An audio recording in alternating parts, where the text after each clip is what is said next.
దీన్ని ఓర్చుకోలేకపోతున్నారు కొందరు. అసలు ఏమనుకున్నారంటే గతంలో పనిచేసిన ప్రభుత్వం పార్టీ అదొక కుటుంబ పార్టీ, అదొక రాచరిక పాలన చేసిన వాళ్ళు. అప్పుడు ప్రజాస్వామ్యం లేదు, ప్రోటోకాల్ లేదు, బడుగు బలహీన వర్గాలకు మాట్లాడే ఎంతసేపు వాళ్లకు దండాలు పెట్టిన వాళ్ళకి జీవులు రణాలకి పదవులు ఇచ్చి చెప్తే నిజంగా ఏ ఆత్మ గౌరవం కోసం అయితే తెలంగాణ ప్రజలు 60 ఏళ్ళు ఉద్యమాలు చేసి 1000 మంది యువకులు ఆత్మ బలిదానం చేసిన రాష్ట్రంలో ఏర్పడిన రాష్ట్రంలో ఆత్మగౌరవం లేకుండా పోయింది. అదంతా కేసీఆర్ కాళ్ళ కాడ తాకట్టు పెట్టిన కొందరు నాయకులు వాళ్ళ స్వార్థం కోసం. కానీ కాంగ్రెస్ పార్టీ అలా కాదు, ఒక జాతీయ పార్టీ, పేదల పార్టీ, బడుగు బలహీన వర్గాల కోసం ఆలోచన చేసి ప్రతి పేదవాడికి అండగా ఉండే పార్టీ, ముఖ్యంగా రైతుల కోసం ఆలోచించే పార్టీ. అందుకనే చెప్పిన మన అసెంబ్లీ స్పీచ్ లో రైతుల కోసం ఇచ్చే ఉచిత కరెంట్ అయినా, పేదలకు ఇచ్చే ఇండ్లకు ఇచ్చిన కరెంట్ అయినా, కరెంట్ గురించి మాట్లాడే అర్హత ఏ పార్టీకి లేదు. కాంగ్రెస్ అంటేనే కరెంటు, కరెంట్ అంటేనే కాంగ్రెస్.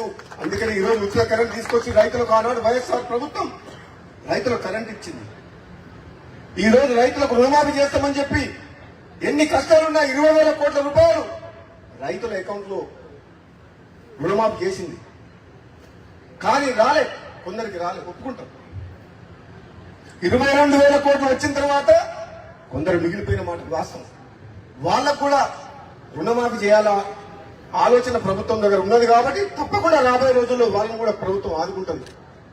ఈ రోజు మహిళలకు ఉచితంగా బస్సు, గ్యాస్ సిలిండర్, ఇప్పుడు రాజీవ్ యువ వికాసం అని చెప్పి లక్షల మంది పేద విద్యార్థుల కోసం, యువకుల కోసం ఏదో ఒక వృత్తి నేర్చుకుంటేందుకు ఆర్థికంగా సాయం చేయాలని చెప్పి ఆలోచన చేస్తుంది.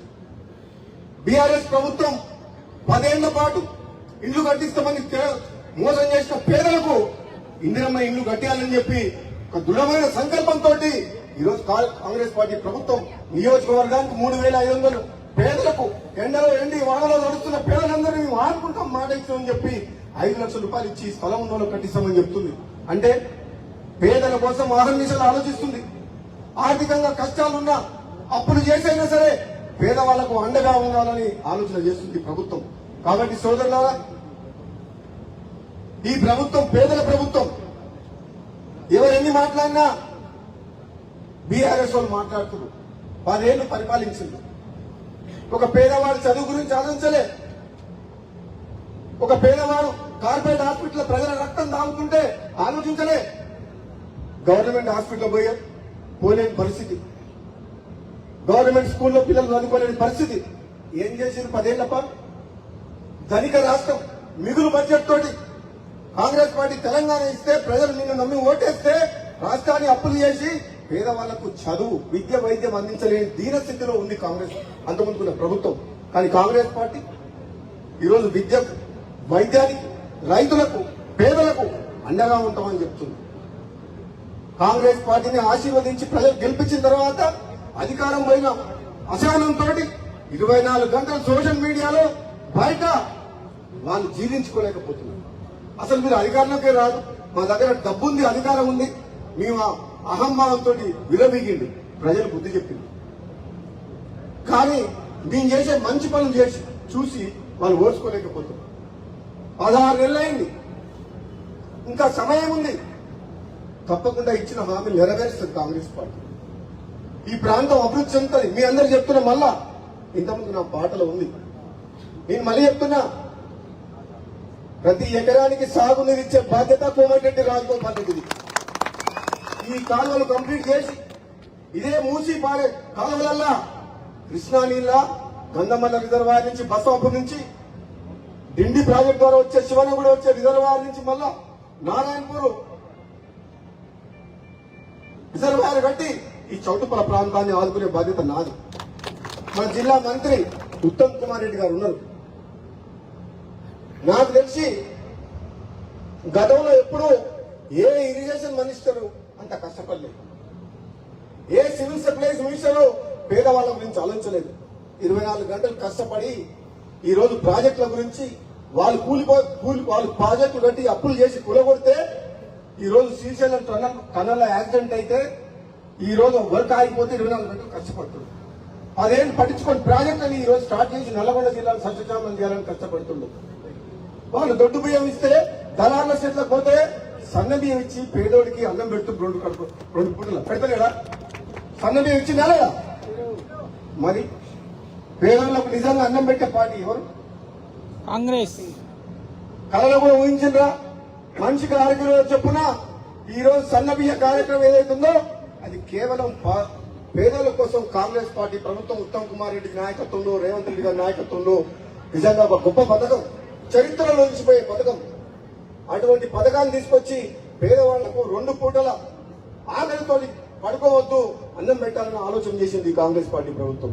సోదరులారా, రాబోయే రోజుల్లో నిజంగా పేదవాళ్ల కన్నీళ్లు తుడిచే బాధ్యత కాంగ్రెస్ పార్టీకి ఉన్నది. ఇక స్థానిక శాసనసభ్యునిగా నేను, మన పార్లమెంట్ సభ్యుడు యువకుడు కిరణ్ కుమార్ రెడ్డి ఉన్నాడు. నేను మొట్టమొదటి ఎంపీని భువనగిరికి, నా తర్వాత కాంగ్రెస్ పార్టీ ఎంపీగా సోదరుడు వెంకటరెడ్డి గారు కష్టపడ్డాడు. మా ఇద్దరికి వయసులో చిన్న తమ్ముడు లాంటి వ్యక్తి 3వసారి మా ఇద్దరికంటే ఎక్కువ మెజార్టీతో గెలిపించారు ప్రజలు. 2,25,000 మెజార్టీ అంటే మామూలు కాదు. మన నల్గొండల మీటింగ్ అప్పుడు పార్లమెంట్ సభ్యుడు అక్కడ మెజార్టీ ఎక్కువ వచ్చింది, 5 లక్షలు వచ్చింది. ఎంత వచ్చింది? సెకండ్ హైయెస్ట్ మంది అనుకుంటా. కానీ నేను ఒక్క మాట చెప్తున్నా, భువనగిరి పార్లమెంట్ లో చావలకెళ్ళిన టికెట్ డిక్లేర్ కాకపోతే ఎట్లుండే జనమంతా బీజేపీ అన్నారు. కిరణ్ కుమార్ రెడ్డికి వచ్చిన తర్వాత ఊపి వచ్చింది, ఓపెన్కి వచ్చిందని. దానితో రాజగోపాల్ రెడ్డి ఇన్ఛార్జ్ అనేది డిక్లేర్ అయిపోయింది గెలుస్తామని చెప్పి.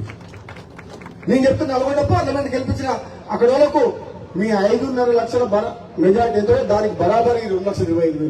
ఇక్కడ మాటలు కాదు, ఇక్కడ అత్యంత మహారథుడు ఇబ్రాహీం పట్ల నుంచి జనగాం దాకా. అయినా సరే వాటన్ని ఛేదించి 2,25,000 మెజార్టీ పార్లమెంట్ సభ్యులు గెలిపించింది ఇక్కడ కాంగ్రెస్ పార్టీ కార్యకర్తలు. అందరూ కూడా మరొకసారి కిరణ్ కుమార్ రెడ్డి తరఫున, కాంగ్రెస్ పార్టీ తరఫున, మా అందరు ఎమ్మెల్యేల తరఫున నేను ఇన్ఛార్జ్ గా పనిచేసినందుకు నాకు గర్వంగా ఉంది. తమ్ముడు నా పేరు, నా అన్న పేరు, మా ఇద్దరికి పేరు ఎంత ఉందో అంతకంటే మంచి పేరు తెచ్చుకోవాలని చెప్పి నేను ఆశీర్వదిస్తున్నాను. తప్పకుండా కిరణ్ కుమార్ రెడ్డి ఈ రోజు మీరు ఎప్పుడైనా చూడండి, ఇప్పుడు కాంగ్రెస్ పార్టీ నుంచి 8 మంది ఎంపీలు ఉన్నారా? అందరికంటే ఎక్కువ పార్లమెంట్ లో మాట్లాడేది ఎవరంటే భువనగిరి ఎంపీ.